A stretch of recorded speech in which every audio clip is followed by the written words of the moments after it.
Jane knelt on the mat, her hands hesitating over the towel in her lap. Liam's voice broke the hush, low but clear. "Need these off?" She looked up at him, met his eyes. They weren't demanding, just tired and honest. Still the question, lodged like a thorn. Her voice came quieter than she meant. "I can call a male aide, or ... or someone else." He shook his head slowly, jaw tight from effort. "Not strangers, not today, please." The word softened her spine. She breathed once, twice. She could do this, but only so far. She reached carefully for the waistband. "All right? Lift just a little." Liam gripped the grab bar with one hand and braced his other lightly on her shoulder. His skin was warm, trembling slightly with the strain. Jane slid the fabric downward, inch by inch, keeping her eyes focused on neutral space. When the cloth pulled at his ankles, she helped remove it fully, careful, quick. She draped a clean towel over his lap immediately, shielding skin and preserving silence. She didn't look up. "There," she said softly. "Covered." "Thank you," he murmured. And he meant it, not with shame or pride, just deep fatigue. And relief. Jane turned on the spray and let the warm water flow over his shoulders, rinsing away days of sweat and hospital scent. The hiss of the shower filled the room, soothing and steady. She picked up a soft sponge and poured a measure of soap. "May I?" she asked. Liam gave a small nod.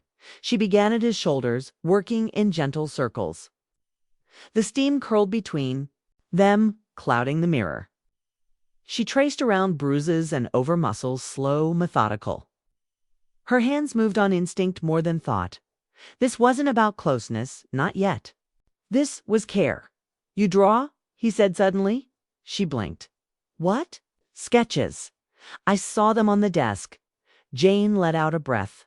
"Yeah, since I was little." He tilted his head slightly. "You see things differently than most people? Details, edges?" She smiled faintly, surprised by the observation. "You noticed that after waking from a coma, the room's bland. Your lines weren't." A pause stretched between them. She rinsed his chest, avoiding the long scar beneath his ribs. When she reached the edge of the towel, she stopped. "Liam," she said gently, placing the sponge back in the basin. "4 below? Think I should step out and call someone." He looked at her, no offense in his eyes. "It's just a trace of sadness. Maybe something else." "Okay," he said, after a long moment. "Thank you for helping me this far." She nodded. "I'll be right back." As she stood, he caught her wrist. Not hard, not holding her, just touching. His fingers trembled from the effort, but his eyes were clear. "Jane," she turned to him. "It's strange, but I trust you more than anyone else right now." A breath. "That doesn't mean I understand this, but I don't feel afraid when you're here." Her throat tightened. No one had ever said that to her before. Not like that. "Then I'll keep showing up," she said, and she meant it. She stepped into the hall, signaled for the nurse, and waited just outside the bathroom door, heart still pounding. Her hand smelled of soap and water. Something about the moment pressed deep into her chest. Not romance, not yet. But trust offered tentatively from a man clawing his way back to life. When the nurse arrived and took over, Jane returned to the bedroom. She stripped the bed, changed the linens, opened the window wide. Fresh air drifted in, cool and laced with sea salt by the time Liam was wheeled back to bed. Clean and wrapped in a loose shirt, his skin had regained some of its natural color. He looked at her as she tucked the blanket in. "Next time I'll walk." "Next time," she agreed. He closed his eyes, weariness reclaiming him. Jane sat back in the armchair and opened her sketchbook, pencil already dancing with the curve of his collarbone, the slight crook in his nose, the softened edge of defiance in his brow. He was a stranger still, but one with a voice now, the flicker of fire returning to his eyes. The sketchbook sat open on Jane's lap, lines still forming, soft, uncertain, but real. She caught the way Liam's brow had relaxed now that sleep was reclaiming him. a gentle rise and fall of his chest. The bruises had faded slightly, but the scar remained like a signature across skin, proof of survival, something unfinished. A knock broke the quiet dot. Gloria. She stepped in without waiting for a reply, holding a silver tray with 2 mugs. Her eyes scanned the room like a manager inspecting a showroom. "Coffee," she said, placing the tray on the side table. "Thought you could use some." Jane murmured thanks, but didn't reach for it. Gloria's eyes landed on Liam, asleep in the fresh bed, newly bathed and dressed in a soft cotton shirt. She studied his face, then turned her gaze sharply to Jane. "He's awake. Already engaging," she said in a low voice. "That moves up our timeline." "Our timeline." "Board review in 6 weeks," Gloria said crisply. "You need to demonstrate stability as wife, caretaker, and future partner." Jane stiffened. "He's barely conscious. Doesn't even remember how he got here. That won't matter if they smell weakness." Gloria stepped closer, lowering her voice further. "Liam's votes on the board are the fulcrum. If he's seen as indecisive, or if he questions the marriage because it was arranged." "While he was in a coma," Jane cut in. "'Cause it kept him alive," Gloria hissed. "It was a ghost with a heartbeat. Do you think anyone else would have pulled him out of that hospital and brought him home?" Jane stood now, the sketchbook slipping from her lap to the chair. "I didn't marry him for power, Gloria. I did it because my mother is dying and I was offered a trade. I'm not trying to win favors. I'm trying to survive." Gloria's jaw twitched. She reached for her coffee but didn't sip. "Survive. Yes. But you need to think beyond survival now. Think legacy. Think leverage. The board will demand to see more than a bedside marriage certificate." Jane's heart pounded. "Are you saying I have to manipulate him?" "I'm saying," Gloria replied, "that the André family does not tolerate weakness. If Liam starts asking too many questions, you better have good answers." Jane's voice dropped. "He already is." A beat of silence stretched between them. Then Gloria turned, her tone falsely casual. "The clinic called. They're available for an initial consultation next week.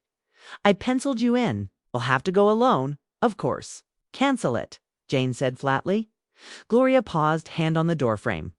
"That would be unwise. He just woke up, Gloria. I'm not building a child from lies." Gloria gave a short laugh, a sharp sound that didn't reach her eyes. "Romance isn't the point, Jane. Legacy is." She left without another word. The door clicked shut. Jane stood in the middle of the room, the walls closing in like a stage set with no escape hatch. She picked up her sketchbook and traced a faint line over Liam's shoulder sketch, then stopped. Her hand was trembling. Behind her, Liam stirred just enough for a low groan to escape his throat. Jane turned at once. He didn't open his eyes, but his brow furrowed. She stepped close and brushed a hand over his hair. "It's okay," she whispered. "You're safe." His lips parted as if to speak, then stilled again. Sleep reclaimed him fully. Jane sat back down. She didn't know if she belonged here. Not truly. But for now, she was the only person in this house speaking to Liam without a script, and maybe that was something worth protecting. Later that evening, a message buzzed on Jane's phone. "Mercy General, your mother is lucid. Asked for you by name." Jane's fingers closed tight around the phone. Maybe tomorrow. She thought she would tell Liam the whole truth. And maybe, just maybe, he would listen. The message from Mercy General pulsed on Jane's phone like a heartbeat. "Your mother is lucid. Asked for you by name." She sat with it a moment, feeling its weight settle in her chest. The room was dim now, dusk casting silver blue shadows across the tiles. Liam breathed steadily in the bed. His face, newly washed, looked almost peaceful-like. Someone halfway between sleep and decision. Jane glanced at the clock. Visiting hours still open, if barely. She scribbled a quick note on the pad by the bedside. "Had to go see my mom. Back by morning. Rest." She tucked it beneath the water glass. "Mercy General, the oncology wing was quieter at night." World moved slower, in these halls nurses padded softly, machines hummed, and lives hung by a breath. Jane found her mother awake, propped up on pillows, thin and pale, but her eyes alert. "There's my girl," Olivia whispered, her voice like paper. Jane smiled, swallowing the lump in her throat. She sat and took her mother's hand. "You called for me?" Olivia studied her daughter's face. "You've been crying." Jane blinked, then chuckled softly. "Not recently. I can tell." Her mother's hand, cool and dry, brushed a stray hair from Jane's cheek. "You wear your heart just like your father. All shield, no helmet." They sat for a moment in comfortable silence. Then Olivia looked sharply at her. "You married, didn't you?" Jane froze. "'Twas in the papers," Olivia added, smiling faintly. "The André family doesn't sneeze without someone catching wind." Jane looked away. "It wasn't supposed to be like this. Explain it to me." So Jane told her. The proposal, the contract, the coma, the name on a paper, the truth quiet, heavy, ENPOLISE. When she finished, her mother exhaled a long breath. "Did you love him?" Olivia asked. "I didn't even know him," Jane whispered. And now Jane closed her eyes. "He's awake, confused, angry, and I don't blame him." "But do you feel anything?" Jane hesitated. The image of Liam's eyes, half-lidded, searching her face, his hand gripping hers in the dark. The way his voice cracked when he asked, "Who are you?" "Yes," she said finally, "but I don't know what it means yet." Olivia nodded. "Then take care of that meaning. Don't let them twist it into leverage. What if it's too late?" Jane murmured. Her mother squeezed her hand weakly. "It's never too late for the truth, Jane. But Liz, especially ones soaked in. Power have long roots. You'll have to dig." Jane stayed until Olivia drifted back to sleep. She watched her mother breathe, memorized the quiet rise and fall. Before leaving, she whispered, "I'm trying. For you, for him, for me." Back at the coastal house, dawn was lifting when she stepped through the door. The hallway smelled of sea, air, and eucalyptus. In the bedroom, Liam was awake, sitting up with effort, a tray of untouched food on the rolling table. "Did you run away?" he asked dryly. Jane startled, then smiled. "It's just a quick escape. My mom, she had a clear moment." He studied her eyes, unreadable. "And did you tell her you married a stranger in exchange for a trust fund?" Jane sighed. "I told her the truth. Will you do the same for me now?" The question hung like salt in the air. Jane stepped forward, pulled the note from beneath the water glass, and crumpled it. "Yes," she said. "Ask what you want. I'll answer everything." Liam leaned back slowly against the pillows. Expression: cautious but curious. "Start with why you said yes." Jane looked him straight in the eyes. "'Cause I was drowning, and your family offered a lifeline. And now I'm trying to figure out whether I grabbed a Torah chain, a beat." Then Liam nodded once. "Fair enough." Liam reached for the water glass with a steadying hand. Jane moved to help, but he waved her off. "I need to do things myself," he said, not unkindly, "even if it takes all day." He drank slowly, eyes never leaving hers. "Tell me what I was to them," he said, "before the crash. Not the brochures, not the press releases, the truth." Jane pulled the armchair closer and sat. The room was quiet again, soft wind brushing the curtains. She met his gaze. "You were leverage," she said. "A symbol of continuity. Charismatic, impulsive, but threatening in the way power feels when it isn't predictable. Your shares, your birthright. They needed you to be manageable." He nodded slowly, digesting. "They tried to tether you through marriage, preferably one that served their legacy. But you didn't choose one, so they chose for you." "Me? Why you?" His voice held no accusation, now just honest curiosity. Jane hesitated. "'Cause I wasn't threatening. 'Cause I was broke. Because my mother is your cousin's cousin, and that made it legal enough." 'Cause they knew I wouldn't say no, not with my mom in that hospital bed. And you thought I wouldn't wake up? No, she said. I hoped you would. I prayed for it, but I also planned for the worst. Liam's eyes grew distant. You plan to spend your life married to a ghost? No, Jane said. Softly, I plan to help a dying woman breathe without drowning in bills. And if it meant sleeping beside a stranger in silence for the rest of my life, I would have done it. Silence fell again. The ocean roared in the distance, a low and constant reminder. He leaned back, closed his eyes. That's the first honest thing anyone said to me since I woke up. After a moment, he opened them again. What do you want now, Jane? She blinked. What? You've been playing their game. Now the board's nervous. I can feel it. He touched the band on his finger. If I say this marriage was coercion, it all collapses. If I say it stands, they lose control. So I'll ask again, what do you want? Jane stood slowly, walked to the window. The sea shimmered under the morning sun, vast and unknowable. I want my mother to live, she said. I want to paint. Again, without guilt eating through the canvas. I want to be free of people like Whitaker, Gloria, and that damn advisory board. Then she turned and faced him. But I also want to be able to look at myself and not flinch. Liam watched her. A long moment.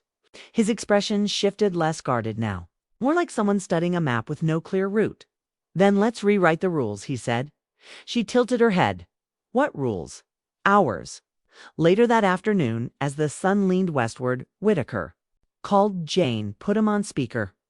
We'll need a new photograph for the quarterly bulletin, he said briskly. The board is requesting a formal appearance proof of recovery, reassurance of stability, and, ideally, unity between Mr. André and his wife. Liam glanced at Jane and then answered, his voice cool and sharp. You can tell the board will appear when I say we're ready, not before. And Jane is not a puppet for their optics. It's just not there to smile on cue. There was a pause on the line. Then, a quiet, understood, sir. When the call ended, Jane looked at him, stunned. You didn't have to do that, he shrugged. I did, because you were honest with me. Now I return the favor. She swallowed, her throat tight, for the first time since all this began. The floor beneath her didn't feel like it would crack open at any second. Thank you, she whispered. Liam offered the ghost of a smile. Don't thank me yet. The real war's just beginning. That evening, after dinner trays were cleared and the nurse had dimmed the lights for the night, Jane sat curled on the small couch with her sketchbook balanced on her knees. Liam was quiet, but his eyes tracked her hand as charcoal whispered across the page. You always draw in silence, he asked, voice soft. Usually, she said without looking up. But tonight feels full of noise I can't name. Liam shifted on the bed, careful of the four. Draw it anyway. Maybe it'll name itself. She glanced at him. What about you? Do you remember anything else? He paused, considering flashes. Metal, light, someone yelling, then nothing, like falling asleep underwater. He looked at the ceiling. Then you, Jane set the charcoal down. It's the first face you saw. I'm sorry if that made things worse. His gaze flicked to her. Not worse, just unexpected. They fell into silence again. The monitors beeped softly. Outside, the wind stirred the trees. Then Liam spoke again. Did they really expect you to give them a child while I was unconscious? Jane hesitated. Gloria mentioned it. The board saw it as inshore. He let out a dry laugh, low and bitter. That's monstrous. Jane didn't argue. She just said, I told them no. That wasn't the deal I made. Not even for my mother. His eyes searched hers. That matters. She stood, walked to his bedside, and reached for the cloth to dampen his forehead. I told you I didn't trick you. But I also won't pretend this isn't complicated. I don't need. Simple, he murmured. I need honest. She nodded, wiping sweat from his brow with care, as she turned to put the cloth away. Liam's hand brushed hers light but deliberate. She looked down. His fingers remained against hers, barely touching. "Jane," he said quietly, "if we're going to do this, stay married. Even for a while I need a partner, not a caretaker." She met his gaze. There was no demand in it. Just something like vulnerability hidden beneath worn pride. "I'm not sure I know how," she admitted. "Neither." "Do I?" he said. "But maybe that's where we start." The next morning, Whitaker sent flowers. Jane binned them without reading the card. Later that day, as Liam was guided by a physical therapist through careful stretches, Jane sat nearby, sketching his posture, the angle of his hands. When he groaned through a difficult rep, he asked, "How bad do I look?" Jane smiled. "It's like someone crawling out of a war, but still here."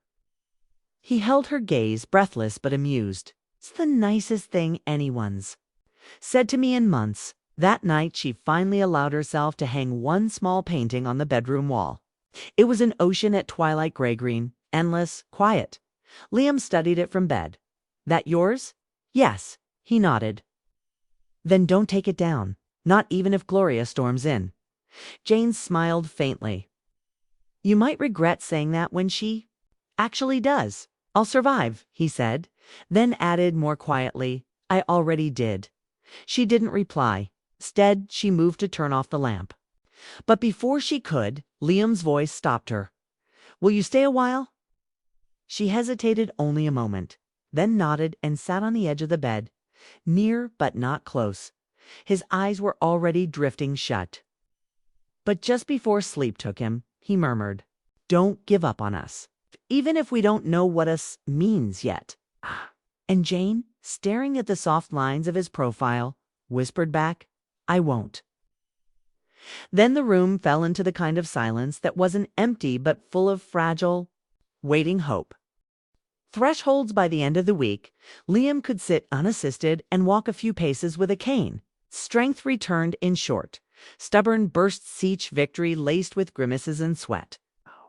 Jane remained nearby, hovering but never smothering. Learned when to help and when to let silence carry the weight.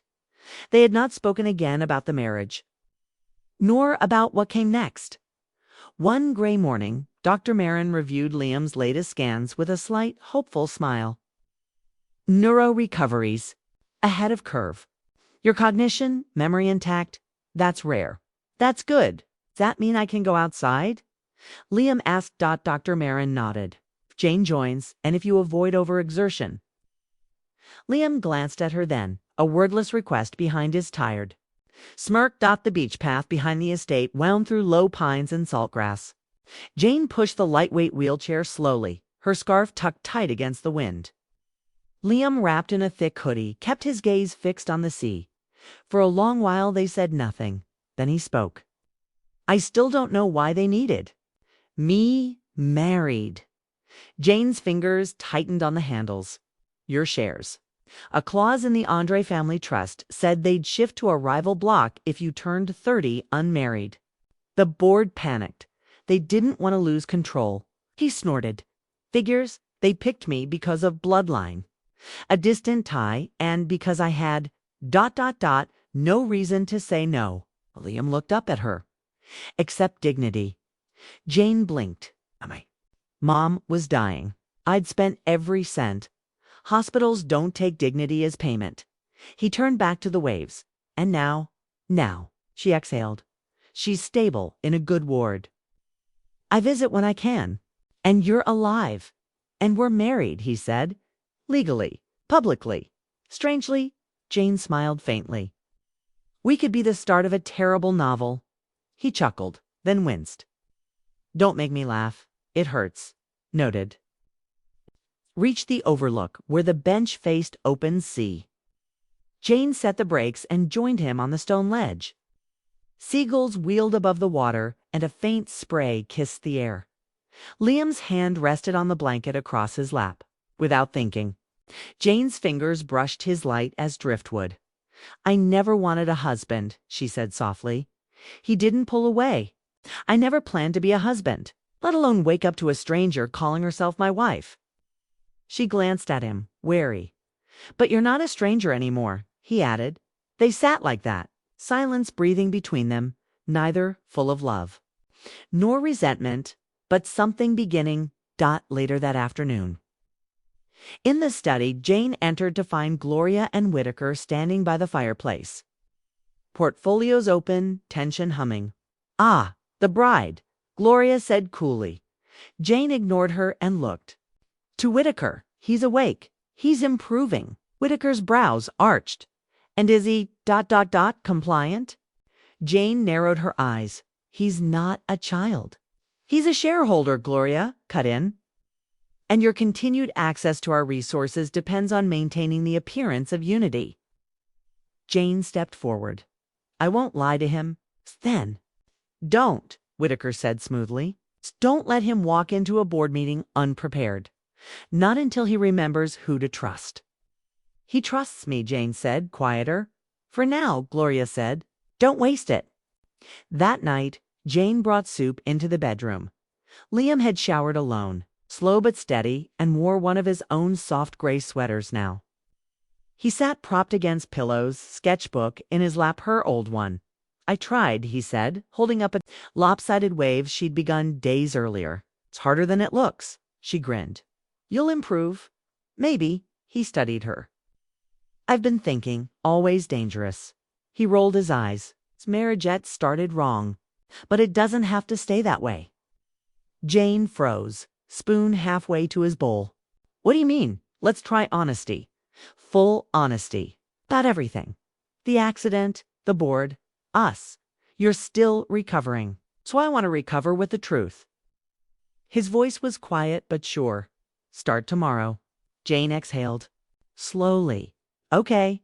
He smiled, wearier now. And if we make it through that, then what? We'll decide whether we stay married because of the board or because of each other.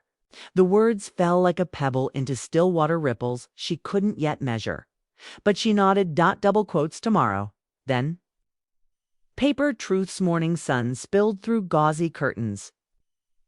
Jane stood at the dresser, brushing her hair with slow strokes. Behind her, Liam shifted in the bed, watching her through half-lidded eyes. You always get up this early, he murmured. Lee. Only when I can't sleep, she replied, setting the brush down. He sat upright, wincing slightly but refusing help. You said today we'd talk. She nodded, turning toward him. Her palms were damp. Do you want to start with the accident or the marriage? Let's begin with the stranger part, he said. How I ended up with a ring on my finger. Jane pulled the armchair closer to the bed and sat down. You were in a crash, a sharp curve at night. No alcohol, no drugs. It's just rain and a guardrail you didn't see. You were in a coma when I got the call, actually, when Whitaker found me. Why you? He asked again, this time softer. Because I'm a Sinclair by blood. My mom, Olivia Sinclair. Caldwell is Eleanor André's cousin. That made me ... useful. Close enough to be legitimate, distant enough not to cause scandal, and poor enough to say yes. He didn't say it cruelly, just plainly. Jane met his eyes. Yes, I had nothing but debt and a mother on oxygen. I didn't even get the full story at first. Just vague promises of help, but I knew it was a bargain. Liam leaned back, processing. The board feared your shares would default to a rival block if you hit 30 unmarried and incapacitated. Your accident spooked them. They fast-tracked up legal proxy marriage with someone of clean reputation and matching blood. That was me. He looked at his left hand, the silver band catching light. And you agreed to marry a man in a coma for money? No, she said, for survival. For my mother and for you, though I didn't know you. They said you'd be moved to state care without private advocacy. That your father's faction might challenge your support. So I'm a corporate hostage, basically. And I'm the decoy wife who signed the ransom note. For a long moment, neither of them spoke. A gull cried faintly outside, the sea restless below. How long was I unconscious after the wedding? 3 weeks? And how long have I been awake? Dais's eyes narrowed. Then we've been married 23 days. I don't remember the first 21. Jane gave a dry laugh. Trust me, they were quiet. You snored. I talked. He rubbed his temple. What happens now? Jane folded her hands. I don't know. That's what today is for. Later that afternoon, Liam's study. He sat in a soft leather chair, cane resting beside him. Jane stood by the window, scanning the coast while Whitaker unpacked papers across the table. These are the marriage contracts, Whitaker said. As agreed, the terms are binding under the André Sinclair clause. The shares held in joint trust remain safe unless a divorce is filed or a breach of confidentiality occurs. Liam flipped through the documents, and if I annul, contested, Whitaker said smoothly. Given your unconscious state? The board could challenge your competence at the time and reinstate the agreement under emergency protocol. So either I stay married or the board paints me incompetent. That would be unfortunate optics. Yes. Jane remained silent. She watched Liam trace his finger across his own signature looped and clean, forged during his coma. This is insane, Liam muttered. It's business, Whitaker replied. Jane stepped forward. No, it's theft of choice. We were both cornered. Liam glanced at her, surprised by the anger in her tone. Whitaker adjusted his tie. There's also the matter of public image. Your recovery is being carefully managed. A devoted wife by your side, a legacy marriage, these details matter to shareholders. Of course they do, Liam said flatly. Tell them I'll pose for their fairy tale, but only if Jane stays. Jane blinked. What? If I'm staying in this, it's by my terms now. And my first term is that we deal with this together. No more secrets, no more board orders. Whitaker paused, then nodded. I'll inform the legal team. He left them alone. That evening, in the garden, Liam sat on the stone bench, wrapped in a shawl. Jane watered a cluster of white hydrangeas nearby. Why did you tell him to keep me? She asked. He smiled faintly. Because you're the only part of this whole mess that wasn't fake. You didn't lie to me when you could have. You stayed when it was hard. Jane knelt beside the flower bed. It still is, I know. His voice softened. But I'd like to get to know my wife, even if we started at the wrong end. She looked up, and if it doesn't work, then we part like adults. No scandal, no blame. He paused. But for now, we stay. Jane sat beside him, silent.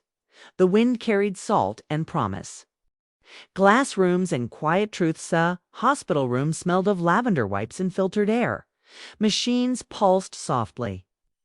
Sunlight filtered through the tinted windows, casting a pale glow across Olivia Caldwell's bed. Her face was thinner than Jane.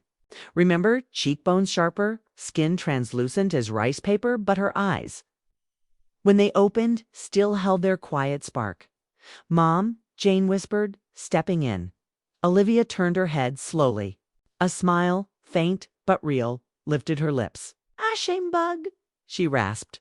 Then her gaze shifted, halting on the figure beside her daughter. Liam, dressed simply in a navy pullover and gray slacks, stood with one hand in his pocket and the other holding a small white orchid. He stepped forward and offered it. I'm Liam, he said gently. Your new son-in-law. Olivia blinked once. Then, to Jane's shock, she chuckled, a dry, tired sound, but genuine. Well, she whispered. He's handsome. Jane let out a breath that felt like she'd held it for days. She's doing better today. The nurse said quietly from the door, clearer than yesterday. Olivia's hand moved slowly toward the orchid. Liam gently placed it into her palm, helping her curl her fingers around the stem. I wanted to meet you, he said. Jane talks about you a lot. She paints, Olivia murmured. Her eyes moved toward Jane, since she was 4. She's good, Liam replied. I've seen her sketches. Olivia's gaze sharpened. You like her? Liam didn't blink. I do. Just getting to know her. But yes, I do. 8. Looked down, her throat tight. Good, Olivia breathed. No harm. Then she closed her eyes, the orchid still clasped in her hand. The nurse nodded. She gets tired fast. But that's the most she's spoken in 3 days. They stepped back as the nurse adjusted her oxygen and dimmed the lights. Outside in the corridor, Jane pressed her back to the wall. Liam stood beside her, arms folded. She liked you, Jane whispered. She's a good judge of character, Liam said softly. It runs in the family. Jane smiled small, unsure. That meant a lot. He looked at her. I can come. Again, if it helps, it might. They walked toward the elevators, quiet in step. That evening, André Coastal Estate Gloria stood waiting near the library doors as they returned. Where were you? Jane kept her voice calm. We went to visit my mother. Gloria's eyes narrowed. Without security, without clearance. She's dying, not dangerous, Liam cut in, stepping forward. And Jane doesn't need clearance to see her family. Gloria blinked, caught off guard. Of course, she said tightly. It's just unusual with the press, so curious. Now, they'll get nothing unless we give them something, he said coolly. And right now the truth is enough. He looked at Jane. I'm going to rest. When he was gone, Gloria turned sharply. He's testing limits. No, Jane replied. It's reclaiming them. Later that night, Jane sat alone on the back terrace, sketchbook in her lap. The waves below shimmered silver in the moonlight. Liam's steps crunched over the gravel. Behind her, can't sleep, he asked. Too much noise inside my head. He lowered himself into the chair beside her, one hand gingerly gripping the cane. She turned her sketchbook toward him, an unfinished line portrait of her mother, sleeping. With the orchid clutched to her chest, Liam touched the corner of the page. You captured her peace. I wish I could give her more than that. You already did. They sat quietly for a while, the ocean whispering below. Then Liam said, Tomorrow we meet the board. Publicly. Together. Jane turned. What do they expect? A charming couple. A recovery arc. Proof their plan worked. And what will we give them? Liam's mouth twitched into something between defiance and amusement. A story. But this time we'll be the ones writing it. The boardroom and the storm the André Tower gleamed. In the morning sun, glass and chrome like a blade thrust into the sky. Jane had never been inside before, though she'd passed it 1,000 times on the bus. Today she stood at its base beside Liam, cameras already clicking like locusts. He wore a tailored dark gray suit, leaner in frame than the last time he had donned it, but sharp as ever. Jane, in a soft blue blouse and a simple ivory blazer, clutched her sketchbook like a shield tucked in her handbag. We walk in together. No flinching, Liam murmured. Got it. And if anyone says something out of line, you don't answer. Let me. The glass doors parted. Inside, a private elevator whisked them to the 47th floor.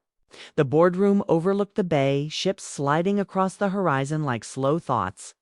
12 chairs formed a crescent. At their head sat Whitaker, his face unreadable as ever. Beside him, the woman Jane remembered from the first meeting, Claudia. André tapped a pen against a legal pad. Welcome home, Mr. André, she said as they entered. Liam inclined his head. Only technically, it's not quite home yet. Jane sat when he did.